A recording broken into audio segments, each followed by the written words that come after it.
My name is Don, and I have lived most of my life in West Virginia. I have been a hunter and trapper my whole life, and a hunting guide for 24 years. I stopped guiding people 2 years ago due to my bad legs. I still bow hunt and I rifle hunt deer and bear and some small game and turkey. I also still run a small trap line some winters when I can. When I was younger, I had a few strange things happen to me that I brushed off and ignored. Starting in 2014, though, things changed. I used to laugh at the TV shows and joke with my kids about Sasquatch. But that year, I decided maybe it's not so much of a joke after all. My youngest son was 7 years old at the time, and West Virginia opened an early black powder season near the end of September.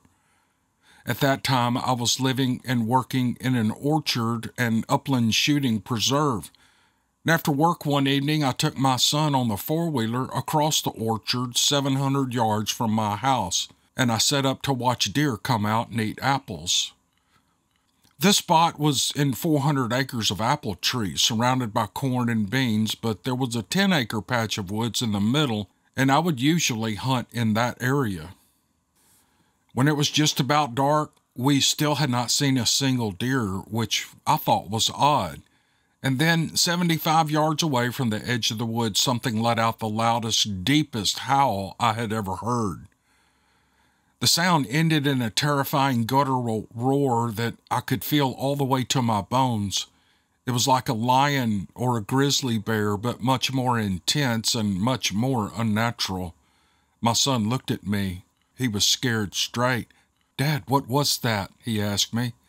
I shook my head. "I don't know, but I'm pretty sure we're not armed for whatever it is," I said, and I looked at my old Hawken 50 cal black powder rifle. The roar came a second time, so intense that it seemed to shake the earth. I got my son up and headed as fast as possible to the four-wheeler, and on our way out there, wheels spinning, that thing hit us with another roar. When we got back, I got my son into the safety of the house, and I sat down and listened for it for over an hour. I never heard it again, but I knew whatever it was did not want us there. My girlfriend laughed at me at first, but seeing that I was worried, she helped me research animals that could have possibly made that sound. Now, I've spent my life in the outdoors and never heard anything like this. I heard a lion roar once at the zoo, but it was nothing compared to that thing in the woods. Whatever it was must have been big and rare, because the only sound that came close to that was a Sasquatch scream recorded in Canada. The next morning I went to work, and my boss, who lived and worked in the orchard, asked me if I had seen any deer the night before. I told him that I had not seen a single deer, which wasn't a lie, but also wasn't the entire story. He told me he had been out 2 nights earlier and didn't see any deer either, which was strange considering all the apples on the ground, which usually draws a crowd of deer. And then he told me something strange happened. I asked him what it was, and he told me that he heard something he had never heard before, something he just couldn't explain. Now, he was a retired U.S. Army Ranger, and while he spent plenty of time in the jungles in his career, he said that he had never heard anything like this. When I told him what I heard, he clammed up.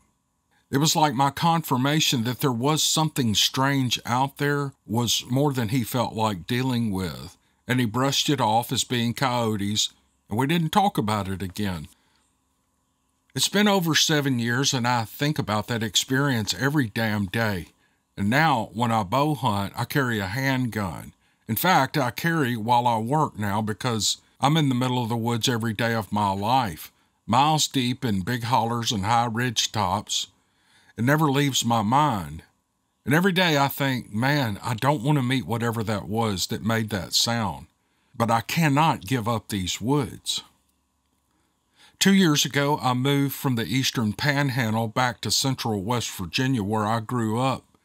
It's much more rural and wooded, and there have been 2 sightings in my county. Years ago, I heard things here that I never really thought twice about, but now, after what I heard, I kind of lose sleep over it, thinking how close they may have been to me. I once asked a DNR officer about them, and without a bit of humor or sarcasm in his voice, the officer told me, "I can't say they're here, but I can't say they aren't." In 2013, I had a strip of woods that was 500 yards long and 100 yards wide. A thick forest ran for several miles behind it, and corn and beans were planted on either side. One morning, my girlfriend had to go to work at 5 a.m. She drove past the spot I hunted about 1.5 miles from our house, and I asked her to drop me off on the way. I had planned to walk the 400 yards in the dark before first light and hunt all day long until dark that evening. It was an hour before daybreak, and I was walking through the cornfield using a dim red light to see the way to my summit climber stand that I had pre-hung days before. I reached my stand that was pretty high up, maybe 20 feet, and had only been settled in for 30 minutes when I heard something. The darkness at that hour was so thick that I could barely see my hand in front of my face. And I turned my head in the direction of the sound, and I heard something walking in the exact same way that I walked in not long before. Well, I thought it was a heavy-footed person because I could hear its 2 feet crunching in the leaves on the ground, and I figured maybe he had seen my stand and was coming to use it.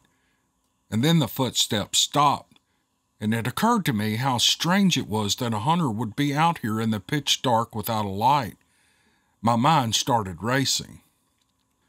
When I grabbed my haul line and brought it up slowly, the footsteps started again, the crunching leaves with every step, and getting closer and closer and coming right at me. Now, I won't lie, I was getting nervous. All I had was my longbow and 4 arrows.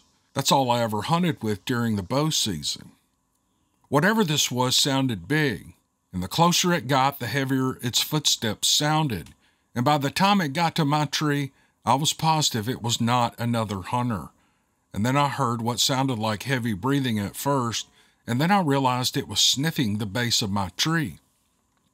As if that wasn't scary enough, I heard its hands running over the white oak bark under me, and I could hear the bark rustling and drop into the dry leaves on the ground like the thing was scratching an itch or wiping off a scent or doing whatever the hell a monster does in the pitch-black darkness with the dry bark of a tree. The sound stopped, and I heard it take a few steps along the fence line. I'm pretty sure this thing stepped right over the barbed wire fence and walked away. That was a 5-strand fence, putting it nearly 5 feet high, but I never heard a single wire rattle. I sat there, stock still, and I could barely breathe, thanking God that I had decided to hunt high that morning. I shower with scent-killing soap, and I wash my clothes in scent away, and my boots and pack and bow and everything else I hunt with is scent-free. I even used a cover scent that morning, but whatever was sniffing under my stand smelled me anyway. It either followed my path or it was there when I walked in and watched me the whole time. If I had a bright light, I probably would have lit it up to see what it was, but I'm glad I didn't, because if I had seen a Bigfoot, I would have been in a world of hell. There are a few other things that I couldn't make sense of while I was hunting and camping in Sleepy Creek Wildlife Management Area, which covers about 23,000 acres. I set up camp there in the middle of the forest with my boys and a friend of theirs for a 5-day black powder hunt. My youngest son and I slept in one tent, and my other son and his friend slept in the other. Our tents were 10 yards apart, with our doors facing each other and a fire pit between us. It was in the middle of December, and it was a bit cold at that time, and the leaf litter was frozen and would crunch underfoot. On the 3rd night, I heard something on 2 legs walking behind our tent. My tent backed up against the woods, so I brushed it off as one of the boys getting up to the call of nature. I didn't think anything else about it. But the next morning when I got up to start coffee, the boys asked who was up walking around the night before. And each of them denied it, and we went about our day without bringing it up again. On the 4th night, around midnight, I heard those footsteps again. It walked in a half-moon shape around us, back and forth 4 times for 45 minutes. It would move and then stop, and I guess it was watching, and then it would move and stop again. When I mentioned it the next morning, none of the boys had any idea what I was talking about. That night, the last night of our camp out, I lay awake and I waited for it. And sure enough, around midnight, it came back. My oldest son heard it too and grabbed a light and walked into the woods a few yards behind my tent, and he was looking for it, but he didn't see anything. And after that, it never came back. I think there are things that we can't explain. Most of the time, I just want someone to give me a simple explanation so that I can laugh my encounters off and sleep better at night. But while part of me wants answers, the other part knows I'm better off not knowing. I don't hunt the same anymore. Whether I'm in the woods before daylight or after dark or even during the day, I feel watched. I look over my shoulder all the time expecting to see something looking back. I know it isn't just in my head because these things really happen to me. I used to feel home in the outdoors, but now I don't know.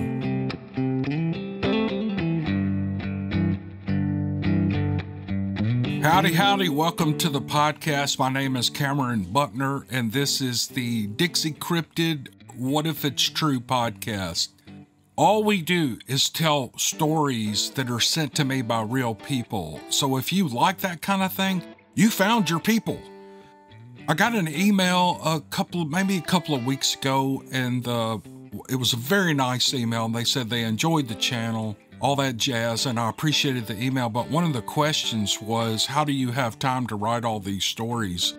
And it struck me that we have a whole lot of new listeners, and I haven't really talked about this, so that you know that I don't write these stories. These are emails sent to me. Years ago, I wrote the first 5 stories of this podcast because they're stories that I remembered people had told me.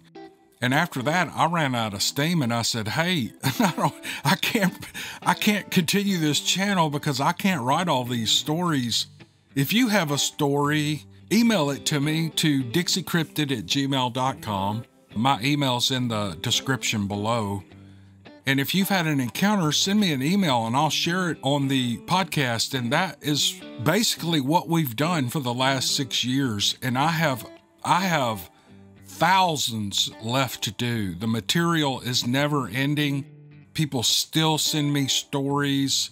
Some of the stories you'll hear today go back to 2020. That's how far behind I am on some of these stories. So I want to let you know I don't write these. We do edit them. We clean them up a little bit. We don't change the stories. We just make them a little more pleasant to hear because not everybody's a writer, and that's cool. And that's good for you because you don't have to be a great writer to send a story in and have it heard on the podcast. You just write it as best you can. I mean, we edit stories that have 0 punctuation. We edit stories that kind of ramble. You know, I do that when I write. I tend to ramble. I have to go back and go, well, I don't need to write this. I don't need to include this in the story because it doesn't have anything to do with the events of the story. But some people don't have a lot of time and they'll just rattle a story off and email it to me, and we do every one of them. There are that probably 1% that we kick out because we cannot make heads or tails out of them. But for the most part, we read every story on this channel. We don't change the stories. We just clean them up a little bit. So if you're new to the channel and you're wondering how I write all these, I don't. I go through my my inbox about once a week, and I pick out 10 or 12 stories and I'll send them to my editor and she'll clean them up and vet them and make sure that and when I say vet, that means that they make heads or tails, that there is a story there. She sends them back to me. I pay her. Anyway, that's the way this channel works. So if you're new to the channel, now you know what's going on. And I apologize for not making that clear. A lot of you who have been listening to the channel for a long time, you know this, but there are some people who don't. So I'll shut up, quit running my mouth about nothing. I can take a 30-second explanation and turn it into 30 minutes because I'm always trying to be clear so that people understand. That's basically all I'm doing. All right, I got 2 more stories in this podcast. That first one was awesome. It was so scary. It just about, I don't know. I got about halfway through it and I was like, man, the way this guy wrote this is so creepy. But we've got 2 more. Hang on. Here we go. My name is Dave and you can use my name. I'm from Maryland. I love your channel and I listen to it every day at work. Oh, thank you very much. I run heavy equipment and it's the perfect thing to listen to all day running dozers and excavators. I could see that. If I have to have something in my ear, even while I work on a computer all day and I have to have something running in the background. Sometimes I'll listen to what's going on. Sometimes I have to pay attention to what I'm doing, but I get that. Same thing with the truck drivers. I get emails all the time from truck drivers saying, or comments, hey, I'm on the road all the time. Had a comment the other day and a guy said, when I'm away from my family and I can't talk to anyone and it's 2 o'clock in the morning, it is so great to turn on these podcasts and just listen to them. That is such a great compliment to me. I love those. Anyway, back to the story. I've had a few paranormal experiences that have turned me from a skeptic to a believer. My first experience was when I was 16 and still living at my parents' house. I had a louvered closet door at the foot of my bed facing me. One night, out of the blue, I felt like I was being watched through the slats. It went on for a few nights until I decided to hang posters on the door, but things only got stranger after that. I would wake up each morning to find the closet cracked open. My dog Chester started refusing to come into my bedroom and would literally fight and struggle to stay away from it. A month later, my brother moved out. I moved into his room. I was excited, to say the least. And once I moved, Chester was suddenly all right going into my old room, but now I wouldn't enter the new room. I was on the edge because I trusted my dog, and I know animals have senses that we don't. The new closet door was solid oak, and it was latched closed. And no matter how hard you pulled on it, the door would not open without turning the knob. But when I moved in there, that door opened every single night. No one believed me until my wife, who was my girlfriend at the time, slept over. She woke me up in the middle of the night frantically saying, "It opened. I just watched it open." My second experience was an actual ghost sighting. I was driving my Chevy pickup to my friend's house one night when, out of nowhere, my passenger seat headrest cover flew off and hit my windshield.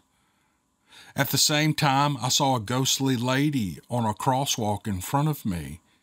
She was wearing a long dress and I couldn't see her feet. And as soon as I saw her, I slammed on my brakes, and as quickly as she appeared, she was gone. My latest experience is ongoing. I have 3 kids that all sleep upstairs. My wife works from home, and she tells me she hears footsteps upstairs while the kids are in school. I've heard them too, and it's not typical house creaks or groans. It sounds like a grown man walking from room to room. Most nights, my kids come downstairs claiming that they can hear someone breathing up there, and they know it's not their siblings.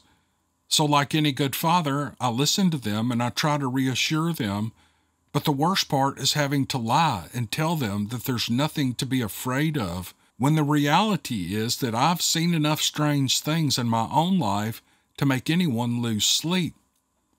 I'm a 31-year-old Army veteran with 2 tours. I'm an avid hunter and an outdoorsman who walks through the woods at night for fun. Even thinking about these stories is difficult. So here I am writing my own experiences, feeling the hairs all over my body stand up. And due to my nature, I do not care what people think. Those are my experiences, and though I'm not much of a storyteller, I hope you enjoyed reading them. My name is Jeff, and when I was deployed, I saw things people shouldn't have to, and I did things that wake me in the middle of the night. On my first tour, I knew fear like no other, and as the years piled on and the battles continued, I became numb to being scared of things, or so I thought. I grew up poor. We spent many hours in the woods up in the mountains of West Virginia, hunting and fishing for our food. Unlike today's hunters, we went hunting to survive. That's the kind of training that you can't learn in school. We spent enough time out there that being in the woods was like being at home. There wasn't a sound, sign, or smell that we did not recognize.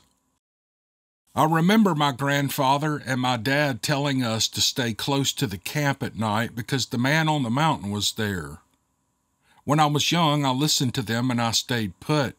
But when I got older, I got smarter, and my cousins would tell us stories of something they call three toes. I brushed it off as being a creature in the woods and never believed them, and whenever I heard people talking about Bigfoot, I would think they were crackpots. I enlisted and I made my way overseas for the second time in my life. I was born into an army family, and being a man of tradition, I followed in their footsteps. And then, when the time was right, I bought an abandoned house on a small farm 500 feet from the, I can't pronounce this name, Nishnabotna River. All I could think about was the hunting and fishing that I could do out there, but never once did I consider why the house had been abandoned. 13 years passed without having seen or heard anything out of the ordinary at that house. We had horses and chickens and goats and cats and dogs. It wasn't unusual for a deer or turkey to come right up to the house and nose around for food. And when we left for work in the morning, they would just stand there and watch us go. They weren't even bothered to act afraid or run away. After years of peaceful living on that property, strange things started to happen. Every day or two, one or two of our chickens would wind up missing. I put a lock on the door, but when I would go out to feed them, that door would be wide open again. I called the police, but they found nothing and they couldn't help me. Now, looking back, that should have been my first warning, a canary in the coal mine type of a thing. The backside of my land was wooded and ran down to the river, which always gave us good hunting coverage. But that year, the deer were gone. My trap line was repeatedly empty, set off, or moved. I would reset all the traps, go out the next day, and find the same thing, empty traps that had been set off or moved. By that time, we were down to 3 chickens. My neighbor came around and he asked me if he could hunt part of my land. Well, I told him sure, and that we could walk back there and see where he wanted to go. I had never been to that end of my land, which was near the town swamp, but when we got there, we saw an old feed hopper lying on its side. The bottom had been taken out and it was full of leaves. While we were out there, we heard what sounded like a distorted bobcat growl, and I decided to head back to my place. We ate dinner, and then we sat around the burn barrel talking about whatever and drinking some beer. At 7:30 p.m., we started to hear something like turkeys. The sound caught us off guard and kind of spooked us. Well, we laughed it off, and my neighbor went home. And the next morning, though, I found one of my goats dead with a broken neck. The veterinarian said that maybe the horse ran over her, but I wasn't convinced of that. I drove all the way to the city, and I bought some night owl cameras, and that night, I left my yard light on. When I went out the next day, one of the horses had blood on her face. She was scared. I thought maybe a coyote had been around and that she had run into it. So then I decided to keep them in the safety of the barn at night after that. One of my dogs was a red heeler named Zip. He would go out and run the game lines occasionally, running into a deer or turkey. We walked south from the highway and got into the tree line, and Zip was being her usual nosy self, running around and exploring every inch of the earth with her nose. It was about 4:30 p.m., and the sun was going down over the hill to the west of me. Zip was to my left, and I happened to glance down at her as the sound of a crack came from the distance. Not from the sound of twigs or leaves crunching underfoot, but the sound of a thick branch being snapped off the side of a tree. Well, Zip froze, and she turned her head in the direction of the sound, and I followed her gaze, and I raised my 12 gauge, and by the time I took the safety off, Zip was gone. The grass was 3 feet tall and I could hear her moving through it. She stopped 100 feet or so away from me and I heard her coming back at me full speed. And when she came into view, she looked terrified. And she ran behind me with her tail behind her legs, her body shaking, and she had soiled herself. As I knelt down and tried to calm her, I heard another crack. And I looked in the direction of the noise. I checked the area around me and I raised my shotgun. I was still on one knee and I looked left and right and ahead of me, but I saw nothing. The eerie sensation that I wasn't alone was overpowering, and my army training kicked in. So I moved forward 3 steps and I knelt. Forward 3 more steps and I knelt. And then I heard it move 60 feet away. And as I moved, I saw it. It was the same height as me, just over 6 feet, but it was wider than any man could have been. I didn't smell anything, and I didn't hear any tree banging or growling like you hear about. It just turned and looked at me. It looked right in my eyes and raised its upper lip. It did not have fangs. It just had brown or yellow teeth, and I heard my dog moving and turned to see her run away, scared as a chicken. And by the time I looked back, that thing had disappeared into the thicket. But I knew it wasn't gone because I had that sense that its eyes were on me. I yelled out to it that I was a hunter and that I was armed, and then I backed up and moved slowly away, keeping my eyes on the thicket the whole time. The sun had set by then, and the only light I had came from the shadowy orange dusk. I couldn't see my dog, but I heard her running through the cornfield behind me, and I heard the thing tailing me, and I decided to take a shortcut through the corn. The shortcut was a bad idea. It was 500 yards of not being able to see anything but the corn around me, all the while hearing the thing tailing me the entire way. When I got to the horse pasture, I saw Zip standing with my other dogs along with my horses and goat. She was looking at me and quivering, waiting on me to come save them or something. It was a little heartbreaking, too, because I knew that no matter the precautions I took, none of them would be safe. After that, the peaceful life on that farm that I had gotten used to turned into a nightmare. Every night, I heard that horse crying and running from something, and within a short time, all the chickens were gone. One of my dogs disappeared, and the goats vanished too. That same year, in a town west of me, the local news channel did a report of a massive bear footprint in the snow, and it was a set of tracks that went on for 3 miles.